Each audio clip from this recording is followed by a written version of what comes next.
This is Dave Sundstrom. Welcome to another video celebrating entertainment from decades gone by. You know, the good stuff.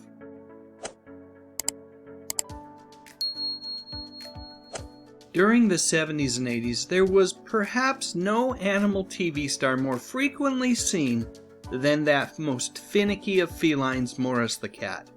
And did you know that the voice behind Morris belonged to one of TV's most heroic characters?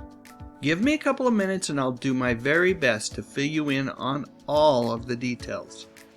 The cat who played Morris was originally known as Lucky when he was whisked away from an animal shelter in Hinsdale, Illinois.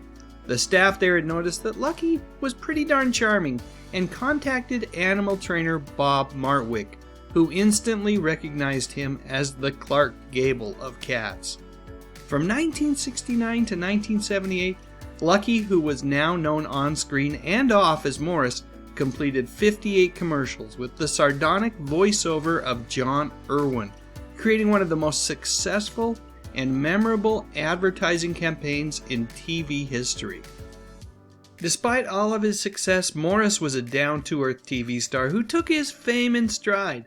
By the mid-70s, he had become more than just a cat in commercials. Morris was a true pop culture phenomenon. 9 Lives presents Morris. Ready for a boat ride, Morris? I wouldn't trust that thing in the bathtub. We'll eat on board.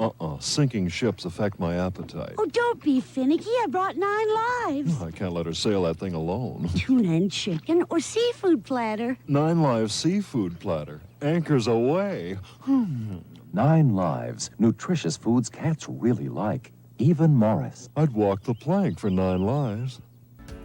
You know how they say all good things come to an end? Well, that certainly is true here.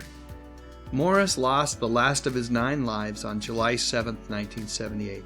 Over the course of the next week or so, obituaries for Morris appeared in many of the major U.S. news publications. After the appropriate amount of grieving, the fine folks at 9 Lives began searching for a new Morris, vowing that, just like Lucky, they would again find him in an animal shelter.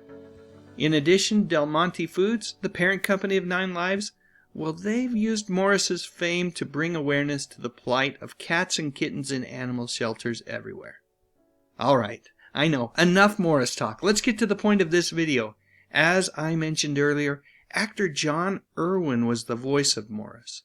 And he was also the voice of a certain TV character whose heroic adventures thrilled kids of all ages during the 80s. Who am I talking about? Well, I'm actually talking about 2 characters.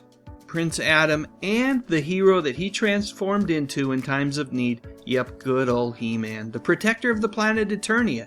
If you watch TV at all during the 80s, then it's likely you remember Prince Adam raising his sword to the sky and saying, "By the power of Grayskull, to become He-Man, the most powerful man in the universe." It's also probably worth mentioning that much like Morris the cat, He-Man was also really just a long-form TV commercial that was created to sell Mattel action figures to kids. Now you can imagine all the power in the universe. The Masters of the Universe collection. 23 pieces, each sold separately. There's He-Man and these heroic action figures. Skeletor and the Warriors of Evil, and 4 fighting creatures. Castle Grayskull, Point Dread, and the Talon Fighter. You put them together. And battle machines like the Attack Track, batteries not included.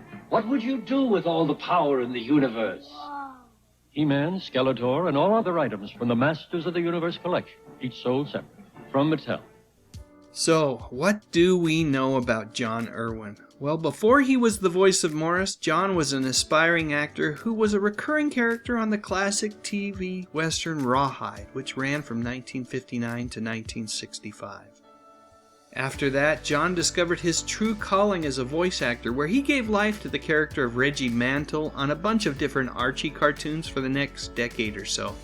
I find it interesting that much of John's career has been playing just 4 characters: Teddy and Rawhide, Reggie Mantle, Morris the cat, and of course, He-Man. There is a video right here on YouTube where Alan Oppenheimer, the voice of Skeletor, talks about his friend John Irwin. According to Alan, John lives a really quiet life in a retirement home in Thousand Oaks, California. He's been asked to attend various Comic-Cons and other events, but he always politely declined, saying that no one would really want to hear an old man such as himself speak. How mistaken you are, John. How mistaken you are. Right or wrong, John thinks that because he is an incredibly humble individual. He doesn't talk much about his time in the spotlight. Instead, he chooses to focus on the simple pleasures of life, which include painting and reading. A couple of months ago, John was highlighted on Twitter by the Voice Artist Spotlight.